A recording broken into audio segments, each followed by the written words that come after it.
नमस्कार, मैं हूं अंजू पंकज। खबरों की खबर में आपका स्वागत है। कहते हैं अगर कोई आपको बद्दुआ देता है तो यकीनन आपका भला ही होता है, क्योंकि ना तो दुनिया ना भगवान ऐसे लोगों के इशारे पर चलता है। इसीलिए अगर कोई किसी का बुरा हो जाने की मंशा के साथ कोई दुआ भी मांगता है तो भी बुरा बद्दुआ या दुआ मांगने वाले के साथ ही होता है। लेकिन पता नहीं पूर्व मुख्य चुनाव आयुक्त एसवाई कुरैशी आजकल कौन सी चक्की का आटा खा रहे हैं।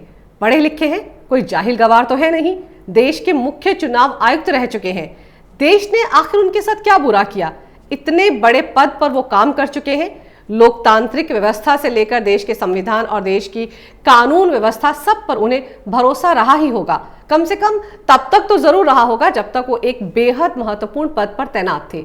अल्पसंख्यक होने के नाते उनके साथ कभी किसी तरह का भेदभाव नहीं किया गया। ये भी मैं पूरे विश्वास के साथ कह सकती हूं, क्योंकि अगर ऐसा होता तो शायद वो कभी चुनाव आयोग के मुख्य चुनाव आयुक्त नहीं बनते। अब अपने पद से रिटायर होने के बाद पता नहीं क्या कुछ चल रहा है उनके दिमाग में, जो वो देश के प्रधानमंत्री नरेंद्र मोदी के बारे में ऐसे ट्वीट लिख बैठे।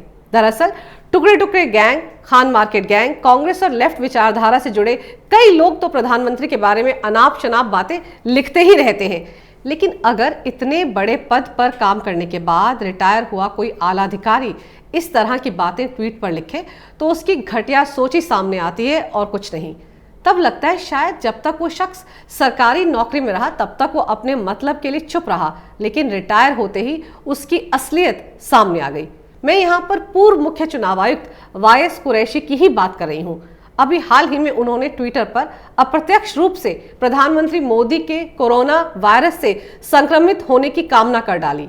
दरअसल कुरैशी ने एक कट्टरपंथी के ट्वीट को रीट्वीट किया। इस ट्वीट में यूजर ने ब्राजील के राष्ट्रपति जायर बोलोनारो के कोरोना से संक्रमित होने की खबर को शेयर किया था। साथ ही उनकी दूसरी फोटो प्रधानमंत्री नरेंद्र मोदी के साथ लगाई थी, जिसमें वो ब्राजील के राष्ट्रपति से हाथ मिलाते नजर आ रहे थे। दोनों नेताओं की ये तस्वीर गणतंत्र दिवस समारोह के आसपास की है, मगर कोरोना वायरस की खबर के साथ इस तस्वीर को लगाना यूजर की मंशा को साफ दर्शाता है। ये मंशा और भी स्पष्ट हो गई उसके कैप्शन से। इसमें वो लिखता है, दुआ की दरख्वास्त है। इसी ट्वीट को पूर्व मुख्य चुनाव आयुक्त वायस कुरैशी ने रीट्वीट कर दिया। अब जरा सोचिए, उस कट्टरपंथी के ट्वीट को क्या सोचकर, किस मंशा के तहत कुरैशी ने रीट्वीट किया। लेकिन जैसे ही कुरैशी ने ये रीट्वीट किया वैसे ही उन्हें लताड़ भी पड़ गई। सिर मुंडाते ही उन पर ओले पड़ गए। शेफाली वैद्य जैसी वरिष्ठ पत्रकार ने जैसे ही ये ट्वीट देखा, उन्होंने तुरंत उस पर लिखा। शेफाली ने अपने ट्वीट में लिखा, unbelievable, this Qureshi made it to the post of the chief election commissioner in a Hindu majority country, but still heart, he is nothing but a closet jihadi who wishes death and pestilence on kafirs। यानी यकीन नहीं होता कि यही कुरैशी हिंदुओं जैसे बहुसंख्यक देश में मुख्य चुनाव आयुक्त के पद तक पहुंच गया, पर ये एक जिहादी से कम नहीं है जो काफिरों की मौत की दुआ मांगते हैं। कुरैशी साहब वैसे तो अशोभनीय भाषा का इस्तेमाल नहीं करते हैं, लेकिन ऐसा लगता है कि CAA और NRC की अफवाहों के भंवर में वो भी फंस गए। कहीं ऐसा तो नहीं कि उन्हें भी शाहीन बाग वालों की तरह ये लगने लगा हो कि उनकी नागरिकता जाने वाली है, उन्हें देश छोड़कर जाना पड़ सकता है और इसीलिए वो मोदी की मौत की दुआ मांगने लग गए। इस तरह के बर्ताव की कुरैशी साहब से उम्मीद नहीं थी, लेकिन जो उम्मीद थी वो भी तो वो पूरा नहीं कर पाए। वो हिंदुस्तानी मुसलमानों के रहनुमा हैं। वो उन चंद मुस्लिम अधिकारियों में से हैं जो चीफ इलेक्शन कमिश्नर जैसे सर्वोच्च पद पर रहे हैं। उनसे ये अपेक्षा थी कि वो गुमराह हुए मुसलमानों को समझाते, उन्हें ये बताते कि CAA कानून में किसी की नागरिकता नहीं जाने वाली है। NPR एक नॉर्मल प्रक्रिया है जो दुनिया के हर देश में हर 10 साल बाद की जाती है। इससे किसी को परेशान होने की भी जरूरत नहीं है। कुरैशी साहब को तो शाहीन बाग जाकर उन नानियों और दादियों को भी समझाना चाहिए था कि देश में कानून का राज है, किसी भी शख्स को डिटेंशन कैंप में नहीं डाला जाएगा।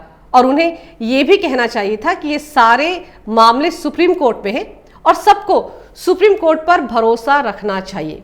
किसी के साथ अन्याय नहीं होगा, ये तो वो कर ही सकते थे खुद ब खुद, लेकिन उन्होंने अपनी जिम्मेदारी भुलाकर किसी मौलाना या मौलवी जिनका काम ही लोगों को बरगलाने का है, उनकी तरह बिहेव करना शुरू कर दिया।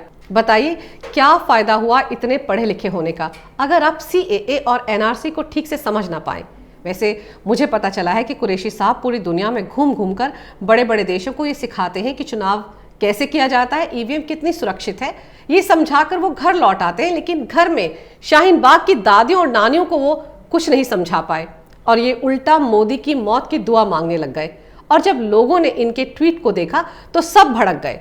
ट्विटर पर लोग इन्हें कोसने लगे। शेफाली के ट्वीट के बाद कुरैशी साहब के सुर तो एकदम बदल गए। उन्होंने तुरंत इस ट्वीट को डिलीट कर दिया और शेफाली वैद्य के ट्वीट पर लिखा, my extreme and sincere apology, I was trying to report this offensive and unacceptable tweet when perhaps I pressed a wrong button. यानी मैं इसके लिए माफी मांगता हूं, मैं केवल इस ट्वीट की रिपोर्ट करने की कोशिश कर रहा था लेकिन मुझसे शायद गलत बटन दब गया। अब वाकई ऐसा हुआ था या नहीं ये तो शायद कभी साफ ही नहीं हो पाएगा, लेकिन सवाल तो कुरैशी साहब के मंशा पर उठने शुरू हो गए हैं। आप इतने बड़े अधिकारी रह चुके हैं, ट्वीट और रीट्वीट तो हर रोज करते होंगे, ऐसे में गलत बटन कैसे दब गया? और अगर दब ही गया था तो उसी वक्त डिलीट या अंडू भी तो किया जा सकता था। लताड़ पढ़ने के बाद ही आपको होश क्यों आया कि आपने गलत बटन दबा दिया? दरअसल ऐसे पढ़े लिखे लोग ही अनपढ़ गंवार लोगों का दिमाग खराब करते हैं। जब वो ऐसी घटिया सोच रखेंगे तो बाकी कम पढ़े लिखे लोगों के बारे में आप सोच सकते हैं। इसी कड़ी में मुझे देश के 2 बार उपराष्ट्रपति रह चुके डॉक्टर हामिद अंसारी के बयान भी याद आ रहे हैं। अंसारी भी मुसलमानों के प्रति अपने झुकाव के लिए जाने जाते हैं। वो कई मौकों पर ऐसे बयान भी दे चुके हैं। अपने कार्यकाल के आखिरी दिन 10 अगस्त 2017 को उन्होंने मोदी सरकार पर यह कहकर निशाना साधा था कि देश के मुस्लिम समुदाय में असुरक्षा और घबराहट का माहौल है। इस पर उन्हें सोशल मीडिया में जमकर लताड़ पड़ी थी। हामिद अंसारी के इस विवादित बयान का जिक्र मैं यहाँ इसलिए कर रही हूँ क्योंकि देश के उपराष्ट्रपति पद पर 2 बार काबिज रहने के बाद भी अगर एक शख्स ऐसा बयान देता है तो सोचिए उसी समुदाय का दिहाड़ीदार मजदूर इस बयान का क्या मतलब निकालेगा। अंसारी साहब के विवादित बयानों की एक लंबी चौड़ी फेहरिस्त है। वैसे अंसारी साहब का इतिहास काफी स्याह रहा है। इन पर देश के खिलाफ जासूसी करने का आरोप भी है। इसके बावजूद देश की सहिष्णुता देखिए, इन्हें 2 बार उपराष्ट्रपति बनाया गया। लेकिन इनकी फितरत ऐसी है कि वो देश को अपनी पहचान से पीछे रखते हैं। यही वजह है कि ये भी शाहीन बाग नहीं पहुंचे और नानियों और दादियों की आड़ में CAA और NRC के बारे में झूठ फैलाते रहे। यही वजह है कि इन लोगों से इन्फ्लुएंस होकर कई इनके झांसे में आ जाते हैं और सोशल मीडिया पर ऊट पटांग बयान लिख डालते हैं। लेकिन समस्या ये है कि ये लोग प्रधानमंत्री मोदी के खिलाफ इतना जहर उगलते हैं कि लोग शालीनता की हदें पार कर जाते हैं। देखिए, कुछ लुटेन पत्रकार मोदी के खिलाफ अपनी नफरत दिखाने का कोई मौका नहीं गंवाते। अवार्डी पत्रकार तो रोज रात मोदी के खिलाफ बोलने के लिए मुद्दे तलाशता रहता है। वहीं याद आया, इसी NDTV की एक टुकड़े टुकड़े पत्रकार सुनेत्रा चौधरी ने भी 2009 में उस वक्त गुजरात के मुख्यमंत्री रहे नरेंद्र मोदी के बीमार होने पर अपनी खुशी जाहिर की थी। 2009 में जब नरेंद्र मोदी स्वाइन फ्लू से संक्रमित हुए थे, उस समय सुनेत्रा ने ट्वीट पर लिखा था, नरेंद्र मोदी को स्वाइन फ्लू है, मुझे नहीं पता क्यों, लेकिन ये खबर मुझे उत्साहित कर रही है। ये ट्वीट काफी पुराना है, लेकिन मैं इसलिए इसे दिखा रही हूं क्योंकि इससे आपको पता चलेगा कि कब से ये तबका मोदी के खिलाफ जहर उगलता आ रहा है। दरअसल ये वो तबका है, वो बिरादरी है जो वैसे तो सेकुलर होने का नकाब पहनकर रखती है, लेकिन गाहे बगाहे इनकी मोदी के लिए नफरत और कुंठा सामने आ ही जाती है। कुरैशी ने लताड़ पड़ने पर अपना ट्वीट डिलीट कर माफी तो मांग ली, लेकिन एक बार ही सही मंशा तो खुलकर सामने आ ही गई ना। ये एक शर्मनाक स्थिति है। पूरा देश कोरोना वायरस से खौफजदा है। सरकार इससे निपटने के लिए पुरजोर कोशिश कर रही है और हमारे देश में ऐसे लोग भी हैं जो इस सेंसिटिव सिचुएशन में भी मोदी की मौत की दुआ मांगने में लगे हुए हैं। अगर आपको मेरा ये वीडियो अच्छा लगे तो कृपया इसे लाइक करें, शेयर करें और हमारे चैनल को सब्सक्राइब करें। देखते रहिए कैपिटल टीवी। अगर आपको हमारा वीडियो पसंद आया हो तो इसे लाइक करें, हमारे चैनल को सब्सक्राइब करें और हाँ, बेल आइकन दबाना ना भूलें ताकि आप तक हमारे वीडियो की नोटिफिकेशन पहुंचती रहे। आप अपना सुझाव हमें कमेंट बॉक्स में दे सकते हैं। हमारे साथ जुड़ने के लिए शुक्रिया।